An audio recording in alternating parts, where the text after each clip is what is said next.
ಚಲೋ ಕರ್ನಾಟಕ ಬಂದ್ ಕರೆ ಹಿನ್ನೆಲೆಯಲ್ಲಿ ಗದಗದಲ್ಲಿ ನೋ ಬಂದ್ ನೋ ಎಫೆಕ್ಟ್. ಸಹಜ ಸ್ಥಿತಿಯಲ್ಲಿ ಗದಗ ವಾತಾವರಣ ಎಂದಿನಂತೆ ತೆರೆಯುತ್ತಿರುವ ಅಂಗಡಿ, ಹೋಟೆಲ್ಗಳು, ಎಂದಿನಂತೆ ಖಾಸಗಿ ವಾಹನಗಳು ಸಂಚಾರ ಬಂದ್ಗೆ ಬೆಂಬಲ ನೀಡದ ವ್ಯಾಪಾರಸ್ಥರು ಹಾಗೂ ಸಾರ್ವಜನಿಕರು. ಮುಳಗುಂದ ನಾಕಾ ಬಳಿ ಪೊಲೀಸ್ನಲ್ಲಿ ಬಿಗಿ ಬಂದೋಬಸ್ತ್ ಕೂಡ ಮಾಡಲಾಗಿತ್ತು. ಕೇವಲ ಒಂದೇ ಸಂಘಟನೆಯಿಂದ ಸಾಂಕೇತಿಕ ಪ್ರತಿಭಟನೆ ನಡೆಯಿತು. ಕರ್ನಾಟಕ ರಕ್ಷಣಾ ವೇದಿಕೆಯಿಂದ ಪ್ರತಿಭಟನೆ ನಡೆಯಿತು. ಈ ಹಿನ್ನೆಲೆಯಲ್ಲಿ ಬೃಹತ್ ಬೈಕ್ ರ್ಯಾಲಿ ನಡೆಸಿರುವ ಸಂಘಟನೆಕಾರರು ಗದಗ ಜಿಲ್ಲೆಯಲ್ಲಿ ಬಂದ್ ಬೆಂಬಲ ಇಲ್ಲ. ಗದಗ್ನ ಪಂಡಿತ ಪುಟ್ಟರಾಜು ಗವಾಯಿಗಳ ಬಸ್ ನಿಲ್ದಾಣ ಎಂದಿನಂತೆ ಆರಂಭವಾದ ಬಸ್ ಸಂಚಾರ. ಜಿಲ್ಲೆಗಳಲ್ಲಿ ಬೆಳಗ್ಗೆಯಿಂದಲೇ ಎಂದಿನಂತೆ ವಾಹನ ಸಂಚಾರ ಪ್ರಾರಂಭವಾಗಿದೆ. ಆಟೋ, ಬೈಕ್, ಸಾರಿಗೆ, ಖಾಸಗಿ ಬಸ್ಗಳ ಓಡಾಟ ಎಂದಿನಂತೆ ಇದೆ. ಬೆಳಗ್ಗೆಯಿಂದಲೇ ಜನರ ಓಡಾಟ, ಹೂವು, ಹಣ್ಣು, ಹಾಲು ಮಾರಾಟ ಯಥಾಸ್ಥಿತಿಯಲ್ಲಿ ಇದೆ. ಬಂದ್ಗೆ ಬೆಂಬಲ ನೀಡಿರುವ ಒಂದು ಸಂಘಟನೆ 10 ಗಂಟೆ ನಂತರ ಬೆಂಬಲಿತ ಕನ್ನಡಪರ ಸಂಘಟನೆಗಳ ಪ್ರತಿಭಟನೆ ಸಾಧ್ಯತೆ. ಸದ್ಯ ಜಿಲ್ಲೆಯಲ್ಲಿ ಯಾವುದೇ ಬಂದ್ ಬಿಸಿ ಇಲ್ಲ. ಗಾಂಧಿ ವೃತ್ತದಲ್ಲಿ ಕೆಲಕಾಲ ರಸ್ತೆ ತಡೆದು ಪ್ರತಿಭಟನೆ ನಡೆಸಲಾಯಿತು. ಮರಾಠಿಗರ ದೌರ್ಜನ್ಯ ವಿರುದ್ಧ ಧಿಕ್ಕಾರ ಕೂಗಿ ಆಕ್ರೋಶ ಹೊರಹಾಕಿದ್ರು. ಪ್ರತಿಭಟನೆಗೆ ಸೀಮಿತವಾದ ಕರ್ನಾಟಕ ಬಂದ್ ಗದಗ್ನಲ್ಲಿ ನೋ ಬಂದ್ ನೋ ಎಫೆಕ್ಟ್ ಆಗಿದೆ. ಸಹಜ ಸ್ಥಿತಿಯಲ್ಲಿ ಗದಗ ವಾತಾವರಣ ನಿರ್ಮಾಣವಾಗಿದೆ. ಎಂದಿನಂತೆ ತೆರೆಯುತ್ತಿರುವ ಅಂಗಡಿ, ಹೋಟೆಲ್ಗಳು, ಎಂದಿನಂತೆ ಖಾಸಗಿ ವಾಹನಗಳ ಸಂಚಾರ ಕೂಡ ಇದೆ. ಬಂದ್ಗೆ ಬೆಂಬಲ ನೀಡದ ವ್ಯಾಪಾರಸ್ಥರು ಹಾಗೂ ಸಾರ್ವಜನಿಕರು.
ಕನ್ನಡಿಗರ ಸ್ವಾಭಿಮಾನಕ್ಕೆ ಧಕ್ಕೆ ತರುತ್ತಿರುವ ಅಯ್ಯಯ್ಯೋ ಅಯ್ಯಯ್ಯೋ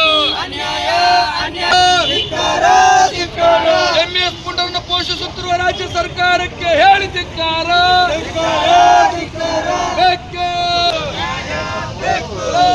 ಕರ್ನಾಟಕ ಪದಾಕಿ ಕರ್ನಾಟಕ ಪದಾಕಿ ಯೋಜನೆ ಕೂಡಲೇ ಅನುಷ್ಠಾನಗೊಳಿಸಿ ಮಹದಾಯಿ ಯೋಜನೆಯನ್ನು ಕೂಡಲೇ ಅನುಷ್ಠಾನಗೊಳಿಸಲೇಬೇಕು.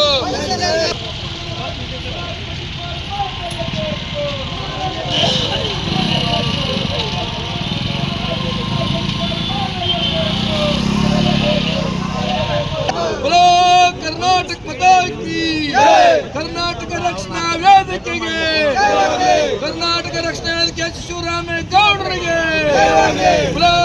ಕರ್ನಾಟಕ ಪದಾಕಿ ಕರ್ನಾಟಕ ರಕ್ಷಣಾ ವೇದಿಕೆಗೆ ಎಂಎಸ್ ಪುಂಡರನ್ನು ಕೂಡಲೇ ರಾಜ್ಯದಿಂದ ಗಡಿಪಾರ್ ಮಾಡಲೇಬೇಕು.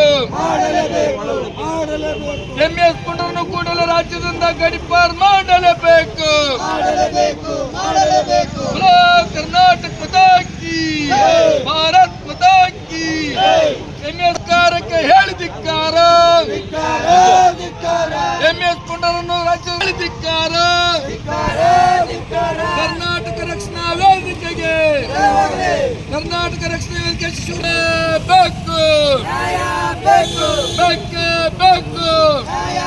ಗೌರ್ಮೆಂಟ್ ಅಂತ ಗೌರ್ಮೆಂಟ್ ಬೇಕು